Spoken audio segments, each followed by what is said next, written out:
علامہ صاحب جس پہلو پر توجہ دے رہے ہیں میں بھی کنوینسڈ ہوں، میں بھی علامہ صاحب کے دلائل سے مجھے بھی بڑی تسلی اور تشفی، میں بھی پہلے اسی طرح کہتا تھا جس طرح عام طور پر کہا جاتا ہے کہ تعظیم کے لیے تعظیم عربی کا دستور ہی مختلف ہے۔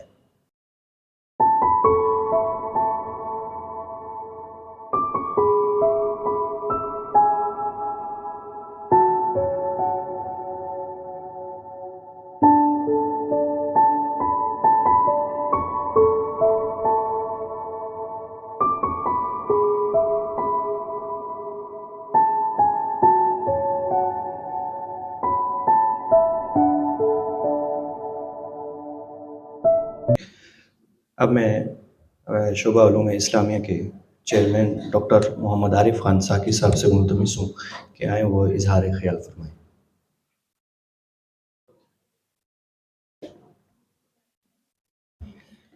بسم اللہ الرحمن الرحیم، نحمدہ ونصلی ونسلم علی رسولہ النبی الکریم، اما بعد۔ میں زیادہ وقت نہیں لوں گا، صرف چند باتیں بہت ہی ضروری اور بڑی اہمیت کی حامل باتیں۔ علامہ الیاس ستار صاحب آپ کے سامنے بڑی تفصیلی گفتگو کر رہے تھے، اور ممکن ہے کہ ابھی تک آپ کی دلچسپی ڈیولپ نہ ہوئی ہو جس ٹاپک پر علامہ صاحب گفتگو کر رہے تھے۔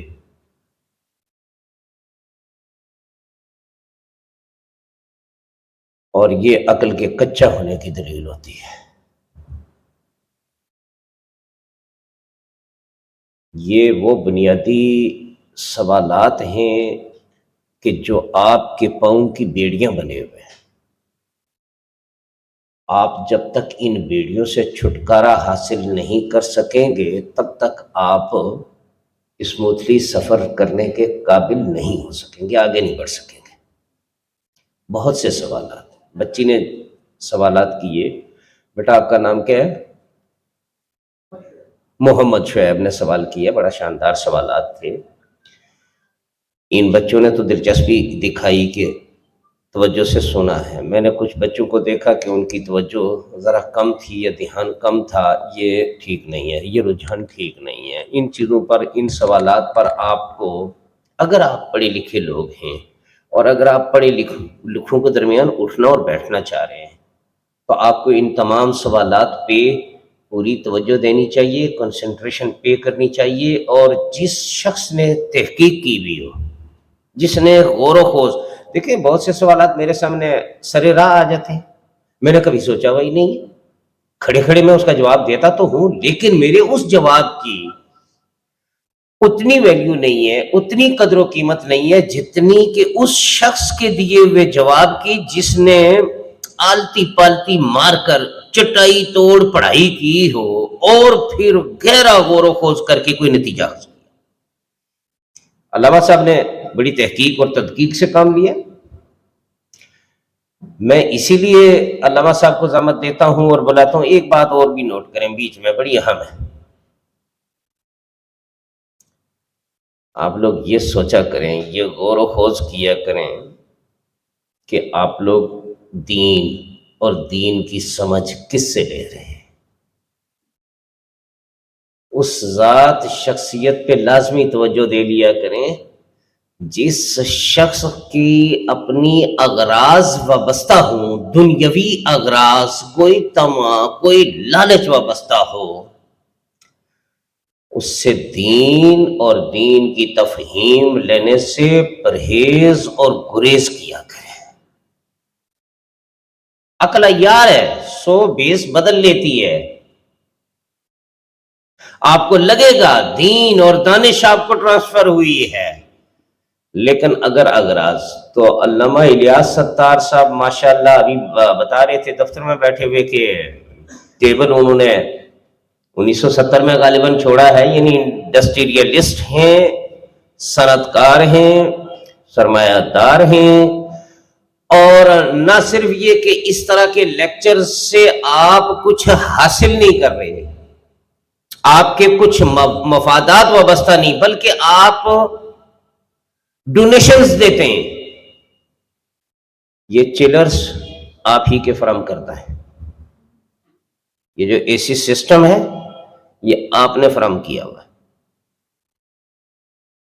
سکون سے بیٹھتے ہیں نا آپ لوگ, خاموشی سے کبھی کوئی ذکر اذکار ہی نہیں ہوتا. میں ان کا اس وقت بھی شکریہ ادا کیا تھا, آج بھی, اور آپ سراپا سپاسبر ہونا چاہیے آپ لوگوں کو اس طرح کے لوگوں سے کہ یہ دین بیچتے نہیں ہیں,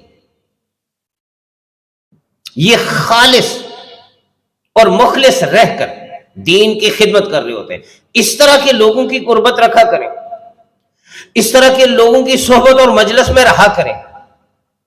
یہ خالص لوگ ہوتے ہیں, ان کی اپنی کوئی ذاتی طمع اور ذاتی غرض اور ذاتی لالچ وابستہ نہیں ہوتی. ایسا نہیں کہ ہم نے لیکچر کروایا تو ان کے لیے اگر ہم 10-15 ہزار روپے کا کوئی لفافہ تیار کریں تو اس کی کوئی ویلیو, کوئی اہمیت نہیں ہے ان کے نزدیک. وہ اللہ نے ان کو اس معاملے میں بے نیاز رکھا ہوا ہے. تو جب اس معاملے میں بے نیاز رکھا ہوا ہے, بلکہ آپ کی سر پہ بھی دست شفقت رکھتے ہیں, بارہا رکھا ہے, پہلے بھی رکھا ہے اور آگے بھی امید اور توقع یہی ہے. پچھلے دنوں میں کہیں پڑھ رہا تھا کہ آپ گلیاں پختہ کرا رہے تھے, رفائی اور فلاحی کام. گلیاں ٹوٹی ہوئی ہوتی ہیں نا, بڑے برے حالوں میں ہوتی ہیں, علامہ صاحب اپنے سرمایے سے, اپنی جیب سے پیسہ لگا کر گلیاں ٹھیک کرا رہے ہیں.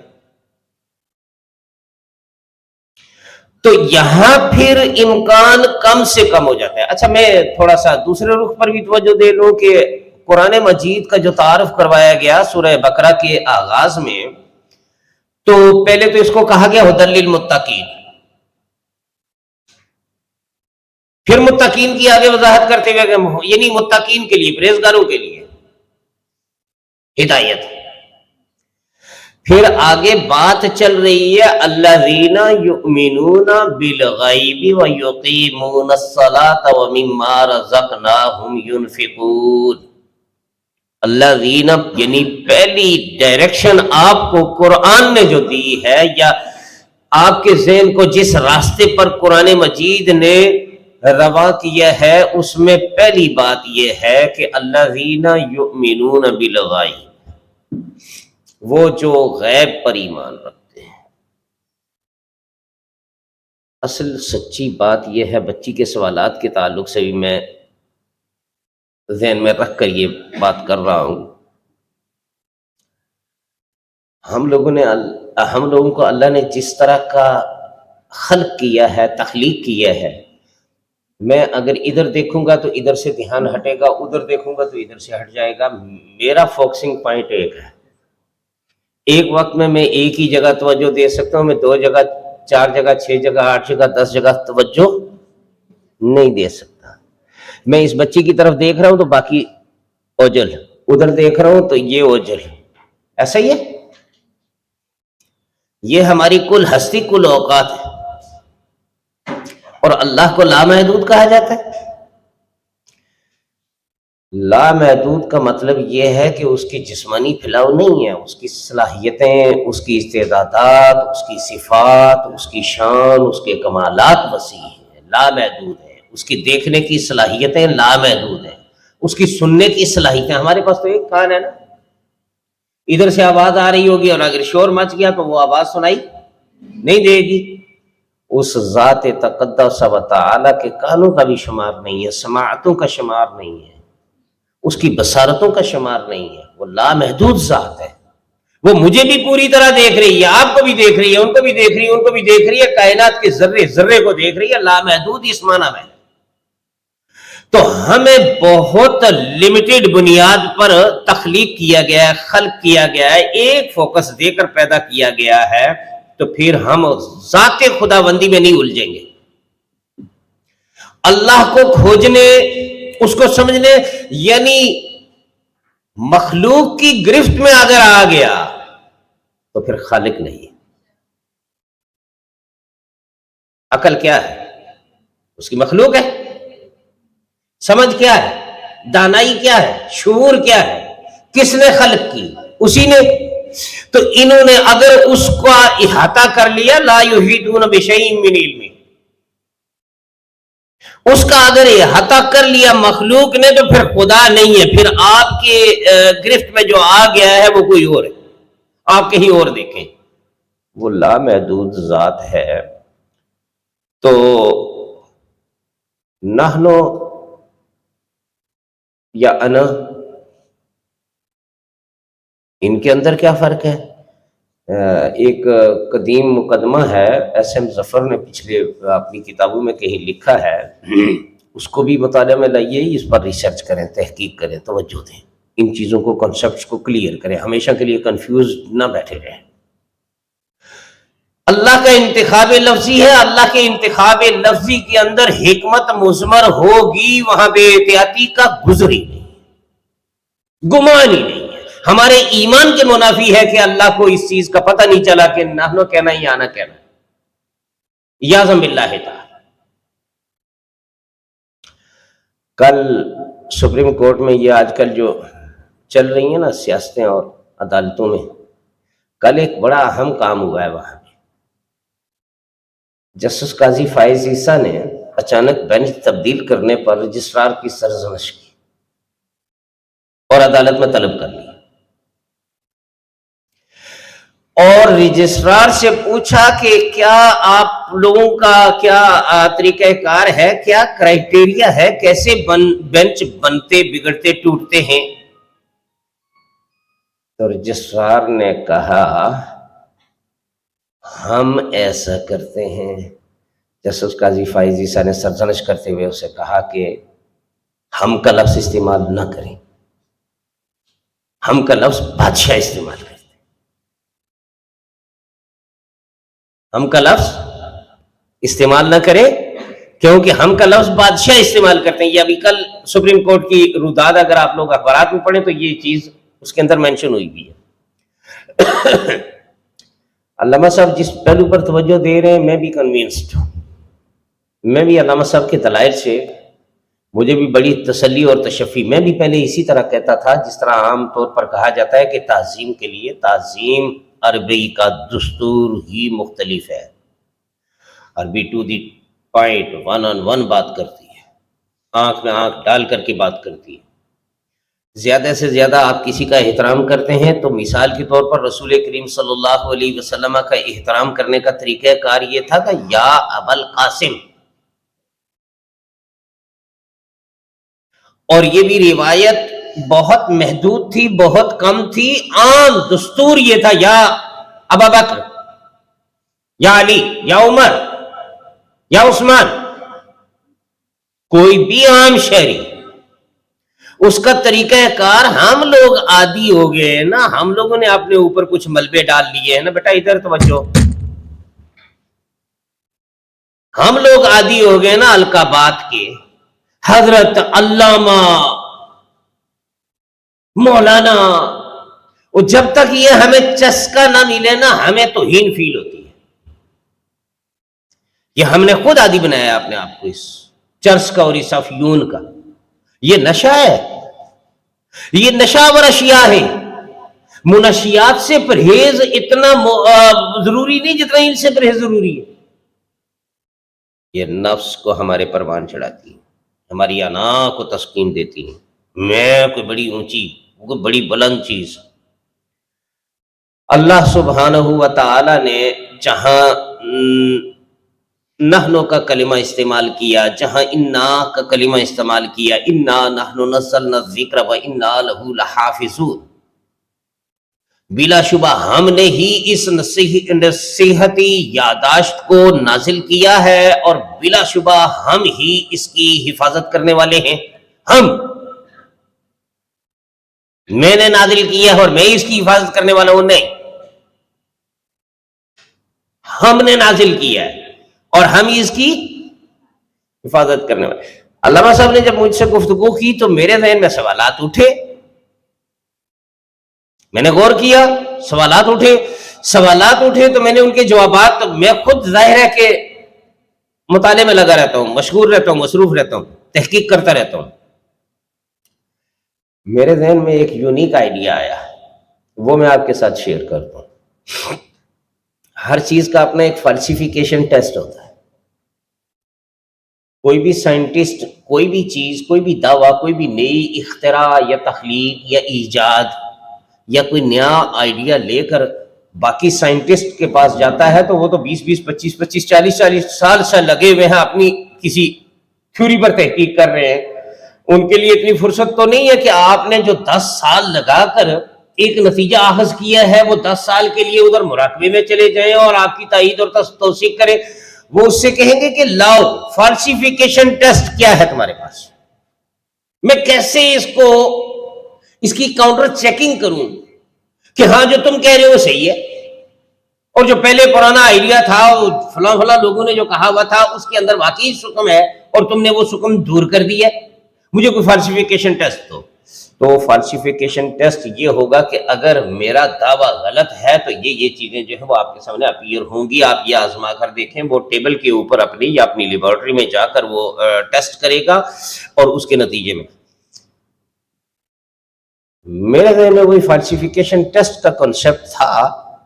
تو میں قرآن مجید کی طرف متوجہ ہوا کہ میں تلاش کروں سوال کہاں اٹھ رہا ہے. وحدانیت پر سوال ہے کہ ذات وحدہ لا شریک, نحنو کا کلمہ یا انا کا کلمہ استعمال کیوں کر رہی ہے؟ وہ تو وحدہ لا شریک ہے نا. تو ہم پھر توجیہ کرتے ہیں, راستہ پیدا کرتے ہیں تعویل کر کے کہ نہیں اس نے تعظیم کے لیے ایسا کیا ہے, اپنی بڑائی جتانے کے لیے ایسا کیا ہے, جمع کا کلمہ استعمال کیا. تو میرے ذہن میں جو آئیڈیا ہے, میں نے کہا قرآن مجید کے اندر جو لا الہ الا اللہ, جہاں توحید کا جو محور اور مرکز ہے, جو بنیادی پوائنٹ, بنیادی نقطہ ہے, وہ لا الہ الا اللہ یا لا الہ الا انت, یہ تراکیب ہے. لا الہ الا ہوا, یہ تراکیب ہے. یہ کل قرآن مجید میں 37 مقامات پر آئی ہیں اور 36 آیتوں کے اندر. ایک آیت کے اندر آل عمران کی آیت نمبر 18 کے اندر یہ ریپیٹ ہوئی ہے, ایک ہی آیت کے اندر 2 بار یہ ترکیب آئی ہے. 36 آیتوں کے اندر مجموعی طور پر 37 مرتبہ ان تمام مقامات پر واحد کا صیغہ آیا ہوا ہے. عالمین لا الہ الا انتم نہیں ہے. تعظیم چاہ رہے ہیں نا, تو بندہ اپنے رب کی تعظیم کرے گا نہیں کرے گا؟ لا الہ الا انتم نہیں کہا ہوا, لا الہ الا انت سبحانک انت, تو ایک. جدھر بھی جائیں لا الہ الا انا آ جائے گا, لا الہ الا ہوا آ جائے گا. جتنی بھی تراکیب ہیں میں نے سب پر نظر دوڑائی. ابھی تازہ میں نے اس عنوان پر تحقیق بھی کی ہوئی تھی, وہ پوری فہرست وہ آیات میرے سامنے موجود تھی. میں نے دیکھا کہ لا الہ الا ہوا کا کلمہ مجموعی طور پر 37 میں سے 30 جگہ پر لا الہ الا ہوا وہ ایک, ہم کا کلمہ استعمال نہیں ہوا. اللہ زی استعمال ہو رہا ہے, اللہ زینا استعمال نہیں ہو رہا. یعنی جہاں توحید کا مرکز. تو میں نے ایک اور زاویے سے بھی اس چیز کو چیک کیا کہ قرآن مجید کا ایک طریقہ کار ہے استدلال کا کہ یہ کسی بھی کنسیپٹ کے اوپر پہلے ایک قوام مقرر کرتا ہے, نگران پہرے دار آیا مبارکہ ہوگی, کوئی لفظ ہوگا, وہ پہرے دار ہوگا, وہ کھڑا ہوگا, وہ کنسیپٹ کو ادھر ادھر ہلنے نہیں دے گا.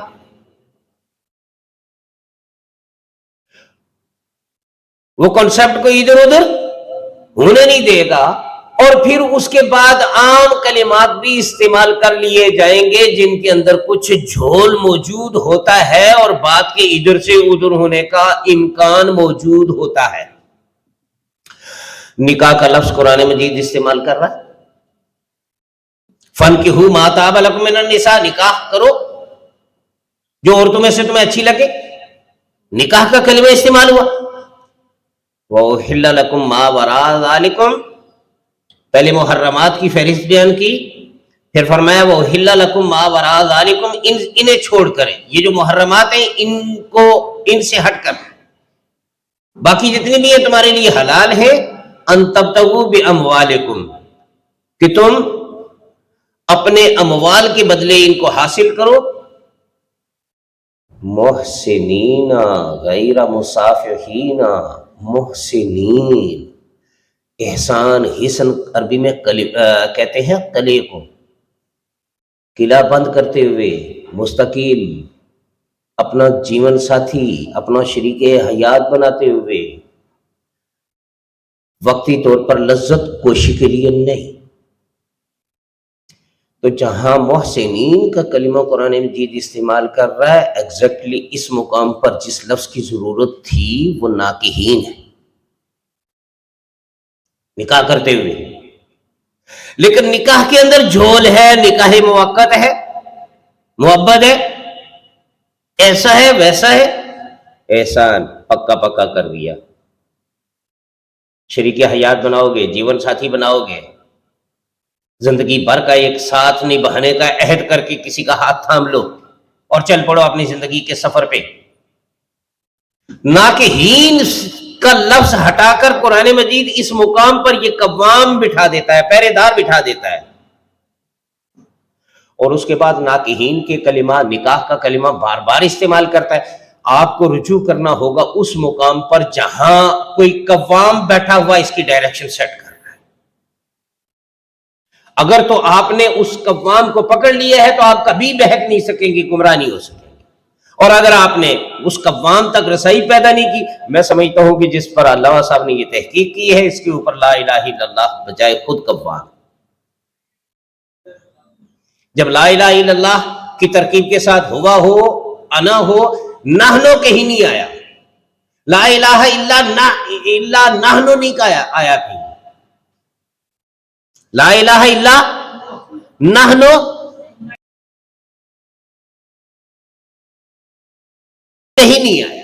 نہیں آیا تو اس کا مطلب ہے وحدانیت کی حدود میں تو کوئی دوسرا شریک نہیں ہے،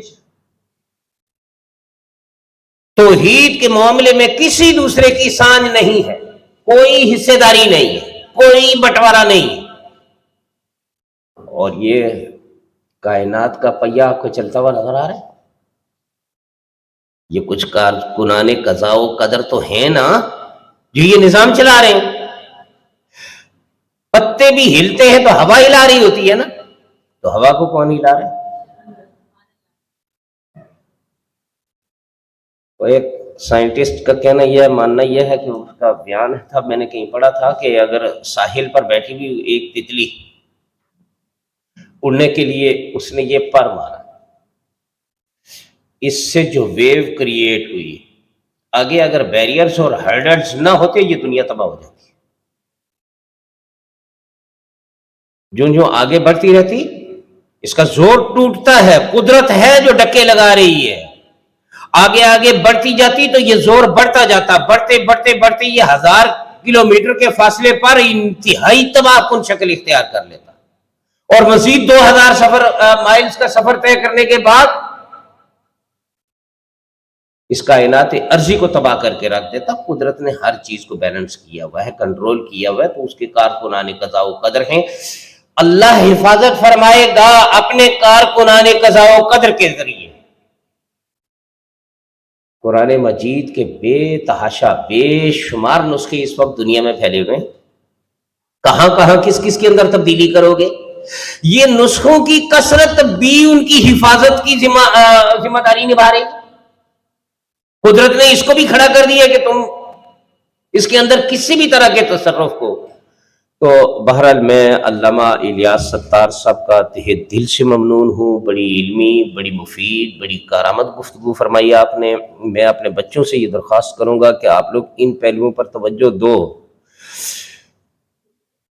جوانی میں جب ہو گیا ہوں پیر، تب ایسے ہوئے ہیں سخن دل پذیر، ہر ایک بات پر دل کو میں خوں کیا، تب اس طرح رنگین یہ مضمون کیا۔ یہ مضمون ایسے ہی بیٹھے بیٹھائے رنگین نہیں ہو جاتے، خون جگر کی آمیزش ہوتی ہے تو یہ مضامین نکھرتے ہیں۔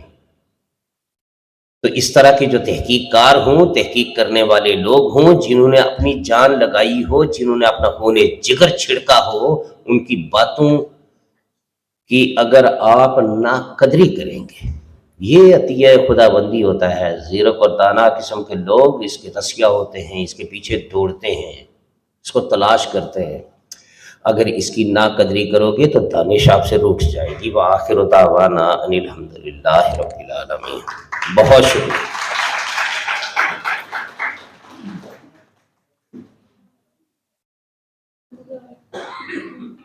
ماشاءاللہ۔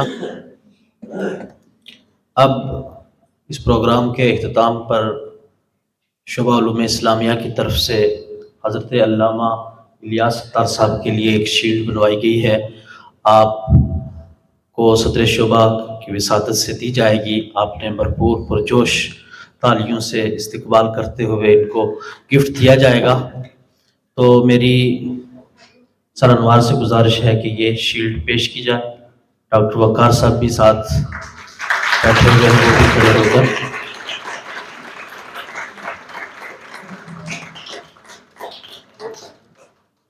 حضرت کی شخصیت کسی تعارف کا محتاج نہیں، آپ کی علمی فکری خدمات شخصیت کا درجہ امتیاز ہیں، اور جس جذبے اور جس ہمت کے ساتھ یہ کمر بستہ ہے، اللہ تعالیٰ مزید انہیں دوام نصیب فرمائے۔ اللہم آمین۔